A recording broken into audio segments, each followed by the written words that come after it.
영국의 옛 수도였던 요크. 아더 피어선의 8대조인 아브라함 피어선이 미국으로 건너오기 전에 살았던 곳이다. 피어선 가문은 바이킹의 후예로 오랫동안 관직과 성직을 이어왔는데 요크 시내에는 아브라함 피어선이 섬기던 교회와 그가 설교한 강단이 아직도 남아있다. 이 교회가 공식적으로 문서에 등장된 것만이 1089년도에 그 어떤 기록에 등장한 거 보니까 그 이전부터 생긴 아주 오래된 교회입니다.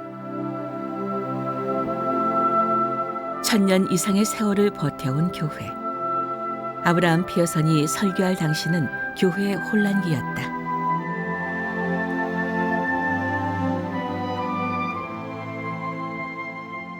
근데 당시 그 사회적으로 정치적으로 완전히 영국 국교회에 충성하지 않으면은 굉장히 핍박을 받고 박해를 받고 막 그런 때였었어요. 그래서 아브라함 피어선 목사님은 청교도적인 어떤 그런 사상과 사고가 있었기 때문에 아마 청교도를 옹호하는 그런 설교도 했던 것 같습니다. 그래서 당시 그 대주교였던 로우드라는 사람에 의해서 아주 핍박도 받고 박해도 받고 결국은 벌금형까지 받아서 뭐 그 사건들이 다 이제 중심이 되어서 나중에 청교도들과 함께 미국으로 보스턴 지역으로 이민을 갔는데 역사적으로 1639년이라고 우리가 알고 있고 또 최근 설에 의하면 1640년이라는 설도 있는데 어쨌든 그때 보스턴으로 가서 이제 미국으로 가게 된 사건이 되었고 순수하게 신앙생활을 하고 싶었던 청교도들은 결단을 내려야만 했다. 숨죽여 견디든지 호련히 떠나든지. 박해를 받았던 아브라함 피어선도 떠나는 쪽을 선택한다. 모험을 무릅쓰고 아메리카 신대륙으로 향한 아더 피어선의 8대조 아브라함 피어선은 뉴 잉글랜드에 새로운 닻을 내린다. 아더 피어선이 태어나기 200년 전의 일이다. 아브라함 피어선을 비롯한 청교도들은 가장 먼저 도시를 세웠다. 당시에는 기독교인이 아니면 투표를 할 수도 없었고 정치를 할 수도 없었다. 도시라는 공동체를 잘 운영하려면 훌륭한 기독교인이어야 한다는 게 청교도들의 지론이었다. 동시에 교회를 세웠다. 신앙의 자유를 위해 이주한 청교도였으니 교회 창립은 어쩌면 당연한 일이었다. 제1회중교회는 아브라함 피어선이 세운 최초의 회중교회였다. 이 도시의 최초 교회인 만큼 도시의 성장과 함께 해왔음을 한눈에 알 수 있도록 교회 주변이 번화하다. 아브라함 피어선을 비롯한 청교도들은 험난했던 역사를 딛고 새로운 문화를 만들어간다.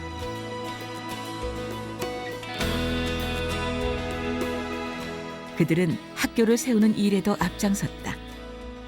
자녀 교육은 신대륙을 선택한 가장 큰 이유이기도 했다. 순수한 신앙을 바탕으로 한 교육이었다.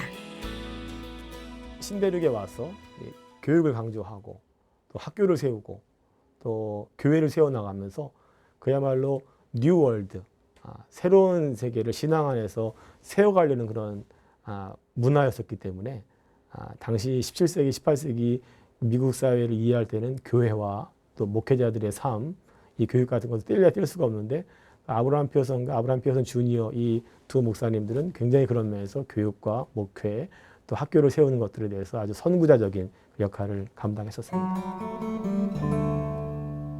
미국에서 네 번째로 오랜 역사를 갖고 있는 프린스턴 대학교.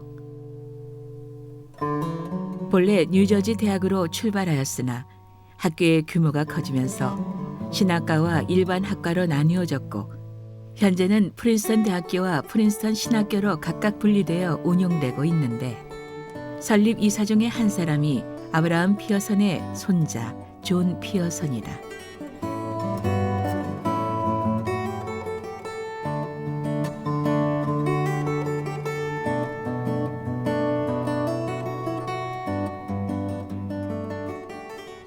예, 우리는 지금 세계적인 명문대학인 예일대학에 와 있습니다.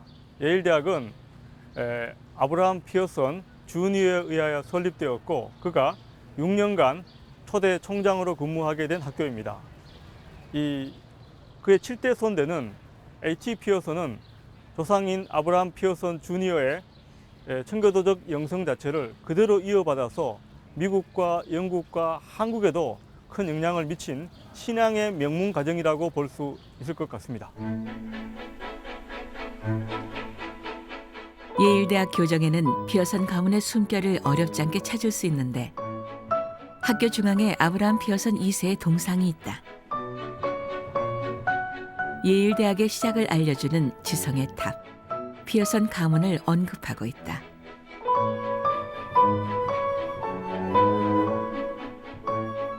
클린턴 제1회중교회는 아브라함 피어슨 2세가 심우한 교회인데 예일대학은 바로 그 옆에서 시작됐다. 부친으로부터 물려받은 장서 440여 권을 기증하면서 시작된 것이다. 아브라함 피어슨 2세는 청교도적 기독교 가치에 충실한 대학을 만들고 싶었다. 그는 자신의 집을 배움의 터로 흔쾌히 쾌척했다. 세계인이 꿈꾸는 대학의 출발점이라기엔 너무나 소박한 장소. 그 후 엘리오 예일이라는 부호가 헌납하며 교명도 바뀌었지만 피어슨 가문은 여전히 학교의 주춧돌로 남아있다.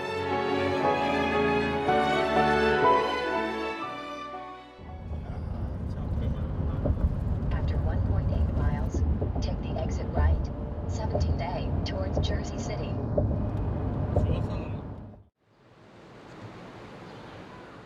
뉴욕에 위치한 유니온 신학교.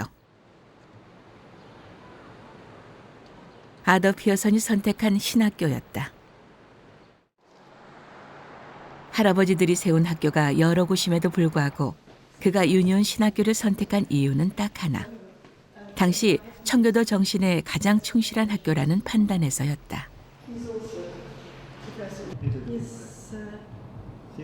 He's in that 18 October 1838, and so what had to be done was something clearly written out of the duties of the student, and each student then had to sign by agreement. His signature is just that. That's his signature. That's Arthur that's T. right. Arthur T. Pearson. Pearson. That's right. Right. Wow, his handwriting. Yeah, I can read Arthur T. Pearson. That's beautiful handwriting. You think so? Yes, it is. For that period, he did it very carefully. 좀 amazing. 글씨체에서도 엿볼 수 있듯이 아더 피어슨은 섬세한 성격이었다. 학교를 선택할 때도 그의 성격은 작용했을 터.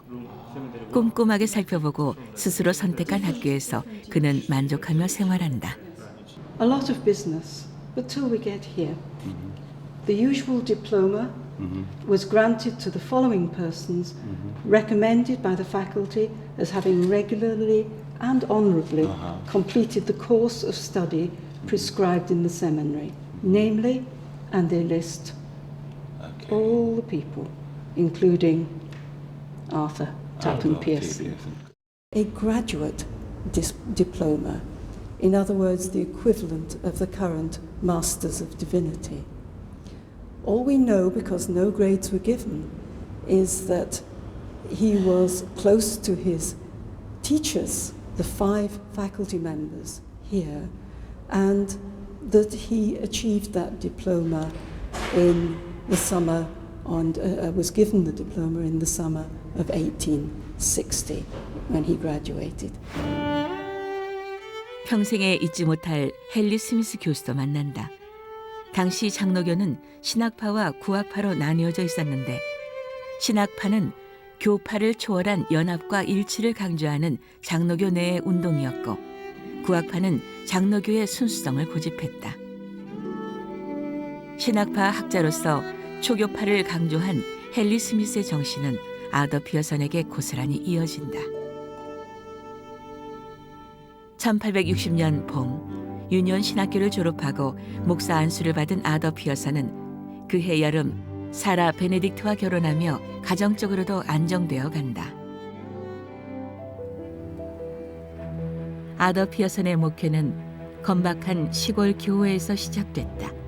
뉴욕주의 작은 마을 빙햄턴의 제1회중교회를 거쳐 3년 후엔 역시 작은 마을 워터포드의 제1장로교회에서 목회한다. 이 시기에 아더피 여사는 영국 런던의 메트로폴리탄 태버네클 교회를 처음으로 방문하여 스펄전 목사의 설교에 큰 감화를 받는다. 스펄전은 19세기 당시의 유럽을 영적으로 각성시키며 대부흥을 이끌어낸 위대한 목회자로 그의 설교와 글들은 지금까지도 전 세계인의 사랑을 받고 있다. 아더피 여사는 영국을 떠나온 청교도 집안의 후손으로서 영국의 스펄전과 같은 대단한 목회자가 있음에 감복하며 미국으로 돌아온다. 이때만 해도 훗날 아더피 여선이 스펄전의 후임이 되어 메트로폴리탄 태버네클 교회의 단상에 서는 설교 목사가 될 줄은 아무도 몰랐다. 처음에 갔을 때는 1866년에 갔을 때는 그냥 장막교회 참석만 해요. 스펄전이 멀리서 바라봐요. 아, 그래서 참 감동 깊다. 나중에는 스펄전이 초대해가 간단 말이죠. 그러면서 이제 그 나중에 갔을 때는 이미 또 유명해져 갔을 때는 영국을 다니면서 스코틀랜드를 다니면서 수많은 강연을 했거든요. 미국으로 돌아온 그는 1869년 미시간주 디트로이트시 포트 스트리트 장로교회의 청빙을 받아 옮기면서 그의 목회에 큰 획을 긋게 된다. 도시 빈민 사역과 평신도 교육을 펼쳐나가며 교세가 나날이 확장돼 가던 어느 토요일 오후 교회의 원인을 알 수 없는 화재가 발생한다. 화재 진압보다 더 급한 것은 다음 날 있을 주일 예배였다. 가난한 자들을 돕기 위해서 기도하는 중에 불이 난 거야. 이게 무슨 이야기냐? 이거 하지 말라는 얘기자. 그러면서 바로 뭐냐면은 불나자마자 바로 옆에 오페라 하우스를 빌려요. 그게 훨씬 더 사실은 일반 사람들이 접근이 용이하다는 것이죠. 전통적인 교회 틀보다는 그게 더 훨씬 더 용이하기 때문에 이 사람은 오페라 하우스를 빌려요. 오페라 하우스가 옛날에 그 쉽게 말하면 일종의 그 뭐 유흥과 비슷한 건데 그게 뭐냐면은 일반적인 그 가난한 사람들 찾아오기에는 훨씬 더 그게 편하다는 거죠. 이 발상 자체가 교회는 거룩해야 된다. 이 개념이 아니고 생각도 못하는 그 사람 그 빌린단 말이죠. 인근의 오페라 하우스를 급하게 빌린 아더피 여사는 불에 탄 설교 자료를 본다. 그리고 과감하게 그것을 잊고 성령에 온전히 의지한 채 단상에 오른다. 그런데 그날의 설교는 아더피 여사의 인생의 가장 위대한 설교로 기억되고 있다. 그리고 그날 이후로 그는 원고를 보지 않고 설교하는 부흥 전도사식으로 설교 방식을 바꾸게 된다. These look singed and have water damage. You can see they were in a fire. They're burned on the edges and sprayed with water, so they're very stiff. But this is before he became an expository preacher. This is when he was still writing out his sermons.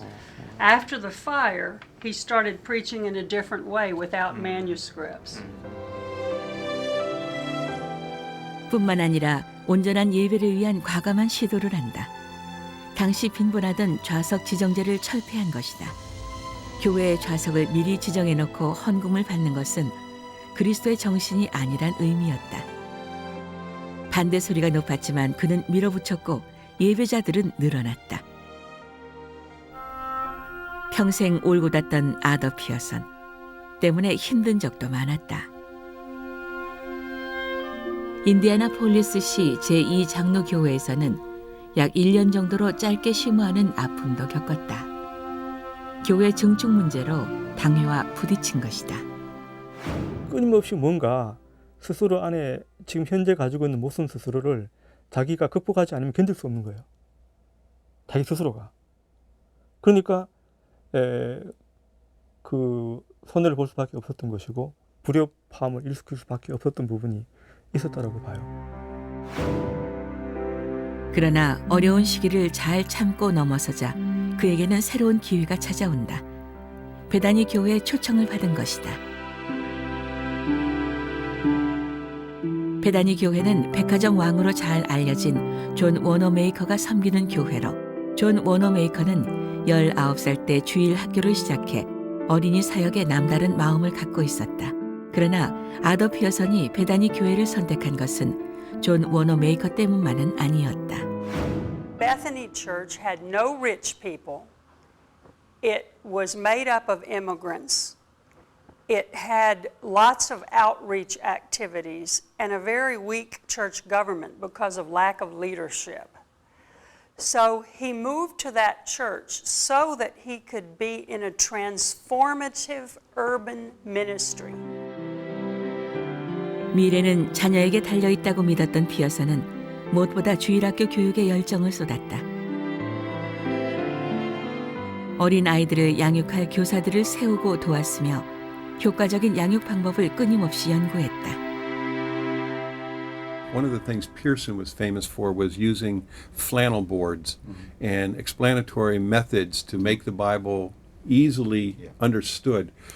But it was very simple a way to say the Bible is to be approached as a book to be read, not as some kind of sacred article to be set aside. 뿐만 아니라 실험적인 교회 학교 모델을 제시했다. 최고의 아이디어는 좌석 배치였다.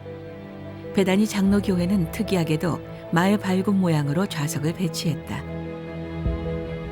주일학교가 예배 후 공과 공부를 할 때 친밀하게 내용을 나눌 수 있도록 조치한 것이다.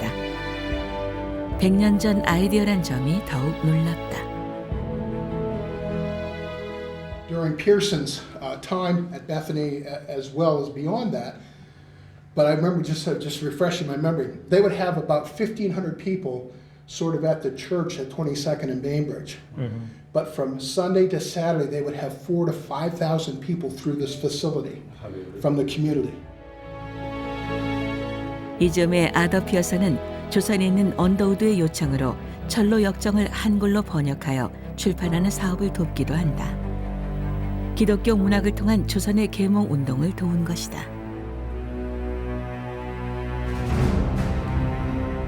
여러 교회에서 목회하면서 목회자로서의 지평을 넓혀갔다면 20년간 세계 선교 평론의 편집장을 맡았던 시기는 선교를 보는 안목을 넓히고 선교 운동가로서의 활동을 왕성하게 만들었다. 선교사들의 편지를 보며 하나님 나라의 확장을 꿈꾸었다. The Missionary Review of the World was a groundbreaking periodical. It was the only popular mission periodical that cut across different denominations and had scholarly articles.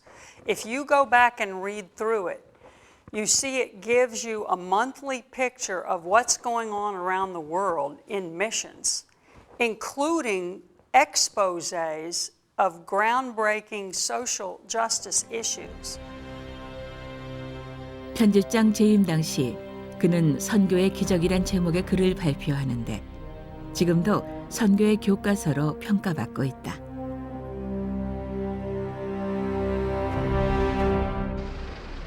(1891년) 아더 피어선은 런던 메트로폴리탄 터버너클 교회로부터 초청을 받는다. 찰스 스펄전 목사가 병석에 놓으면서 그를 설교 목사로 지명한 것이다. 찰스 스펄전은 당시 최고의 명설교가로 이름을 떨치고 있었는데 그 교회는 세계에서 제일 큰 교회였을 뿐만 아니라 목회자들에겐 최고의 자리이기도 했다. 그러나 찰스 스펄전의 적절한 후임을 찾지 못하던 중 피어선을 청비하게 되고 장로교 목사인 아더 피어선이 침례 교회의 후임 설교 목사로 가게 된 것이다. By the 1880s and 1890s, A.T. Pearson had a national reputation as a great speaker and as a great preacher.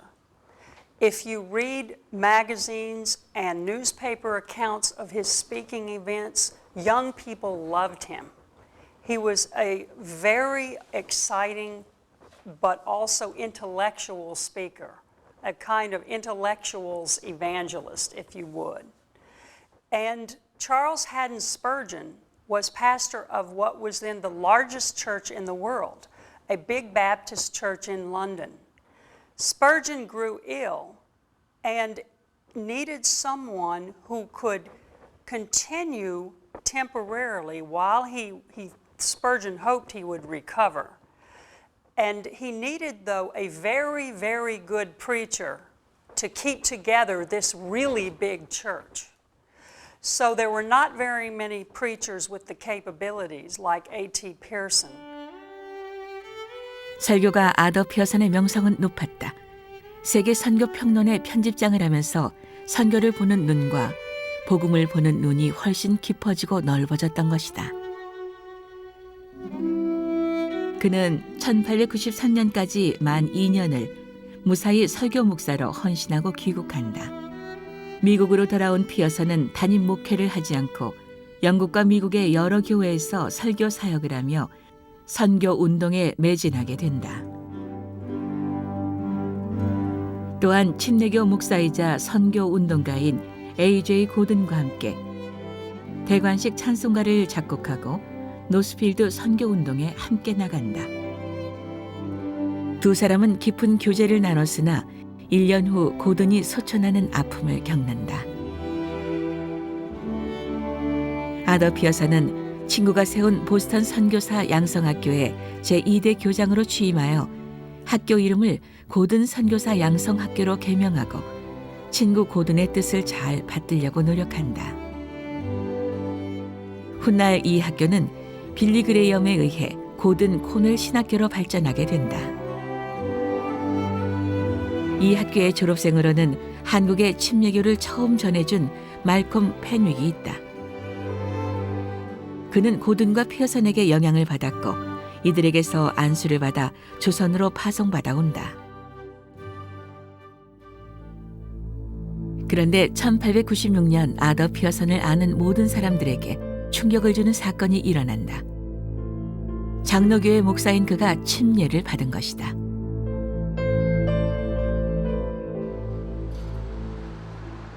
영국 런던 외곽의 작은 마을. 이곳에 찰스 스펄전의 동생이 개척한 교회가 있다.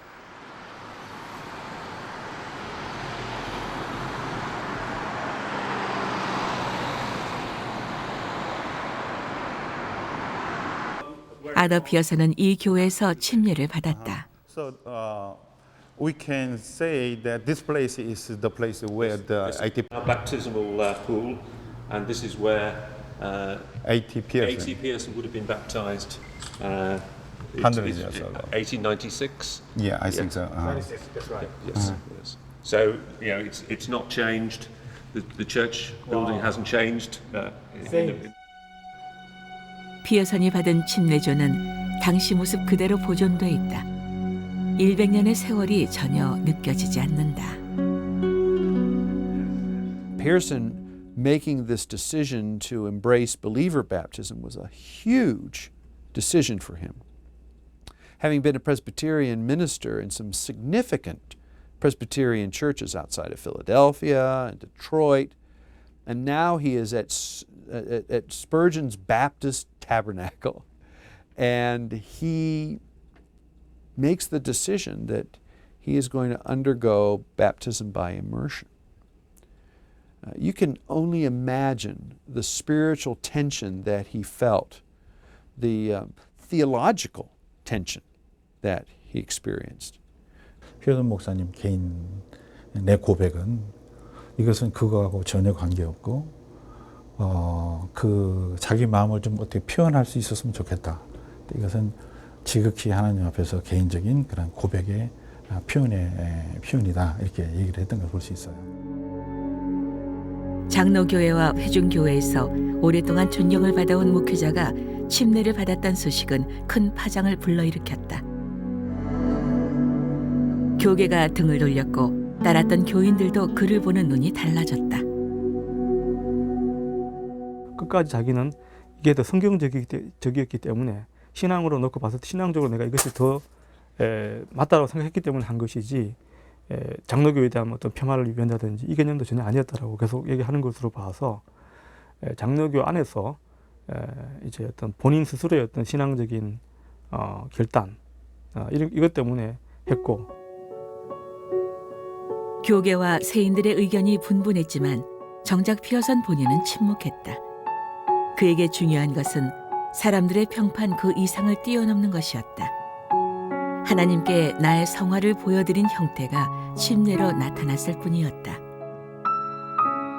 하지만 이 사건으로 그는 결국 어려움에 놓이고 장로교회에서 제명을 당하는 아픔을 겪는다. 저는 약간 다르게 생각합니다. 우리가 생각하는 것보다 피어서 목사님 자체가 굉장히 초교파 연합운동을 주장했던 분이었어요. 본인이 장로교회에서 제명을 당했을 때 물론 마음이 상했을 건 사실이지만 그것 때문에 뭐 그분이 굉장히 거기에 대해서 힘들어했거나 물론 직접 이 얘기를 들어보지 않았어서 모르겠지만 그 이후에도 삶을 보면 굉장히 이분이 열정적으로 또 여러 그런 기관에서 또 여러 그런 선교 대회 또 교회에서 사역하고 강연하고 설교했던 것을 볼 때 이분은 하나님 앞에서 그 계속해서 열심을 가지고 그런 사역을 하였던 그런 복음적인 리더였다고 봅니다. 늘 피어서는 모든 행위의 근거를 성경에서 찾았어요. 그러니까 성경에서 그것이 적시되어져 있고 그것이 맞다면 과감하게 그것을 성취하고 또 그것의 어떤 목적을 위해서 자기 모든 것을 다 올인하는 사람이었기 때문에 주변 사람의 시선을 생각도 했지만 그것이 성경적이라면은 과감하게 나아갔던 사람이죠. 그렇기 때문에 침례도 그 선상에 그가 했었던 수많은 일들 중에 하나였다고 볼 수가 있는 거죠. 침례 받기 전 그 몇 해, 피어서는 이미 다르게 보였을지도 모른다. 그의 목회가 확실히 달라졌기 때문이다. 이전에는 왕성한 사역을 바탕으로 전도와 선교에 중점을 두었다면 언제부턴가 영적인 성장과 성화에 주력하고 있었다. 피어선의 이러한 변화는 그가 글로 남긴 책들을 통해 확인할 수 있다. 점점 하게 된 것이 그 페이스 미션이라는 거야. 신앙 선교라는 개념이 조지 뮬러가 했고 허드슨 테일러가 얘기했던 그 신앙 선교라는 개념 자체가 사역 자체 할 때 믿음으로 누구의 돈 받지 않고 하나님의 선교 사역자는 하나님이 먹이신다. 이 개념으로 가게 되는 거예요. 피어선과 절친했던 조지 뮬러와 허드슨 테일러. 이들에게 영향을 받은 피어선의 이러한 생각은 다시 찰스 카우먼에게 전달된다. 찰스 카우먼은 한국 선결교회의 모체가 된 동양선교회를 조직한 사람이다. 그가 미국에서 선교사로 파송받기 원했지만 교단으로부터 거절당하고 실망할 때 아더 피어선에게 도움을 요청하는 서신을 보낸다. 이때 피어선이 제시한 길은 교단 파송이 아니라 신앙 선교였다. 사역자는 하나님이 먹이신다는 피어선의 말에 용기를 얻은 카우먼은 일본으로 신앙 선교를 떠난다. 피어선 또한 신앙 선교를 한 장본인이었다. 피어선 부부는 스라의 7자녀와 모친까지 대가족으로 살면서 쪼들리는 살림을 살아야 했지만 평생 선교를 가장 먼저 생각했고 행동했다. 그리고 이 믿음의 유산은 7자녀에게 고스란히 이어져서 그들은 모두 선교사가 되어 전 세계 복음화를 위해 헌신했다.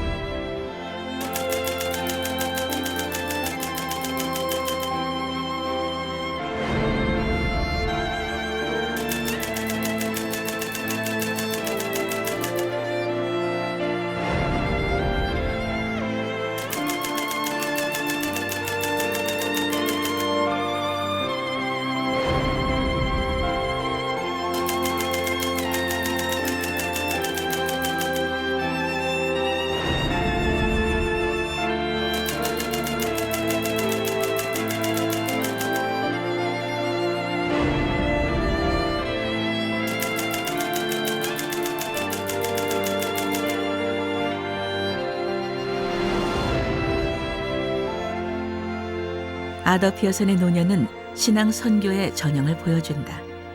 매 순간 하나님의 말씀에 귀 기울이며 때마다 인도하는 곳으로 가서 사역을 했다.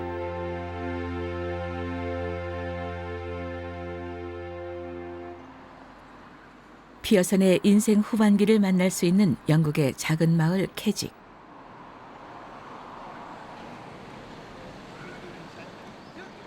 해마다 여름 한 달 동안 사경회가 열리면 이 작은 마을엔 기독교인들이 넘쳐난다.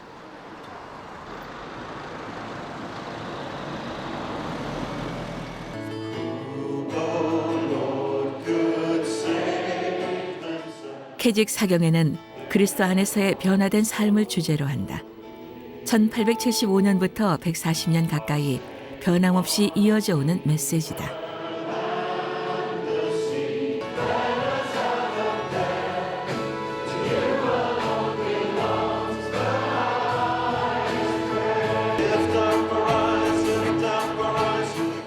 아더 피어서는 캐직 사경회의 주 강사로 활동하면서 성결과 성화에 중점을 두고 설교했다.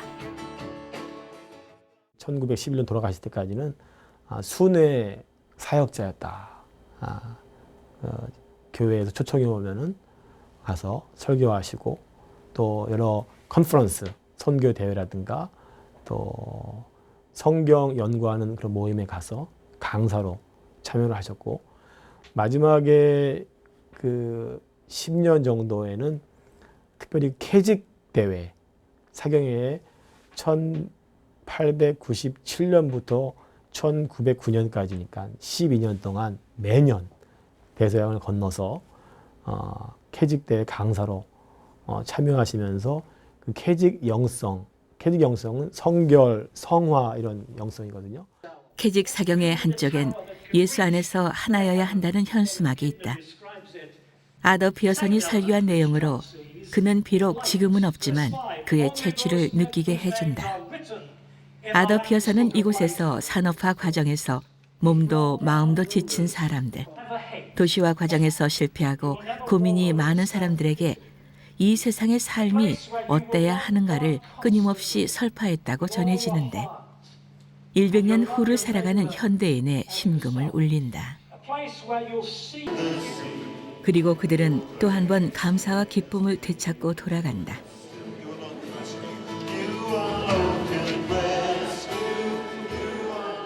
(1910년 12월) 피어선은 조선에 도착한다. 그의 선조 아브라함 피어선처럼 하나님의 전사로서 바다를 건너 미지의 땅에 도달한 것이다. 생애 처음으로 방문한 선교지에서 그는 성경 지식에 목말라 하는 조선 기독교인들의 열정을 직접 목도한다.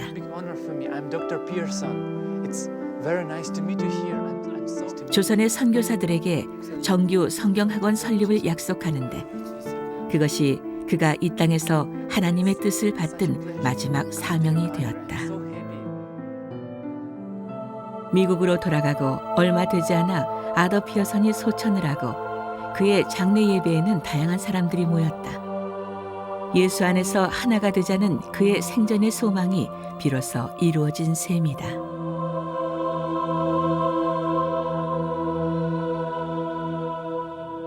이제 장례식 때 그 뉴욕 노회에서 대표자가 또 나와서 피어슨 목사님에 대해서 그 삶에 대해서 존경하고 존중하고 또 이분이 장로교회 목사로서 계속해서 귀한 사역을 하였다라고 표현을 하는 그런 축사도 있습니다. 초교파적 연합정신, 그 성경에서 나오는 거죠. 각 교단과 분파를 인정하지 않겠다는 건 아니고요.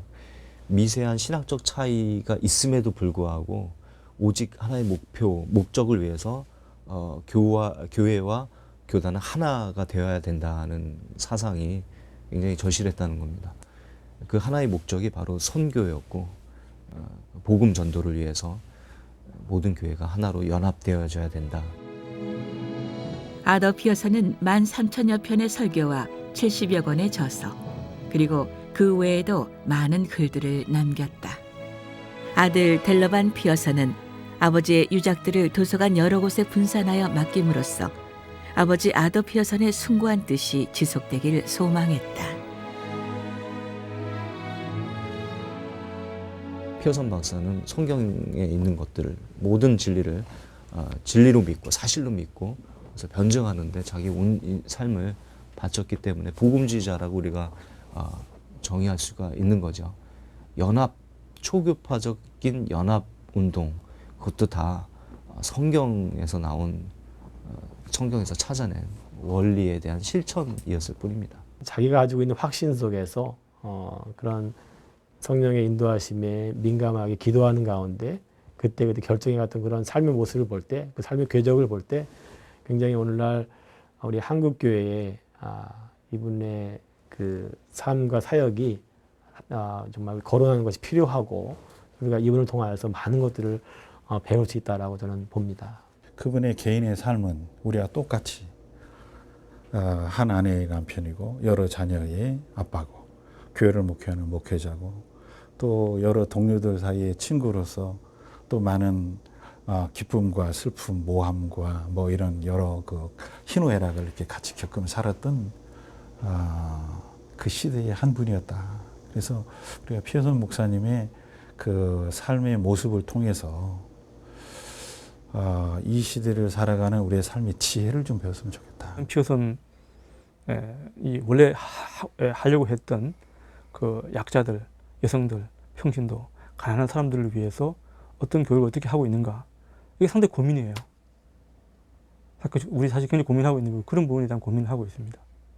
실제로 그 자체를 그런 쪽을 이렇게 해가지고 교육시키기가 여건 자체가 쉽지가 않습니다. 그게 사실 우리가 고민이고 과제고, 다만 우리가 혼자서는 안 되면은 연합해서라도, 피어슨의 정신은 또 연합정신이기 때문에 연합해서라도 그런 쪽으로 방향을 틀어가는 것이 오늘날 그 우리에게 남겨진 하나님께서 피어슨한 인물을 한국에다 심어준 거예요. 미국에는 없어요. 한국에다 심어준 하나의 그 이유가 아닌가, 그 생각을 하게 됩니다. 피어슨 기념 성경학원이 설립된 지 100년이 흐른 광화문. 피어슨 기념 성경학원은 이제 이곳에 없다. 평택으로 자리를 옮겨 피어슨의 꿈과 이상을 실현하고 있다. 100년 전 피어슨 기념 성경학원은 초교파적인 성경교육 사역을 통해 이 땅에 하나님 나라를 확장시키는 도구로 쓰임받았다. 100년이 지난 오늘도 그 목적과 기능은 유효하다. 성경과 선교, 그리고 연합을 외치며 세계를 품은 자, 아더 피어슨. 그의 비전이 이 땅에서 이어지고 있다.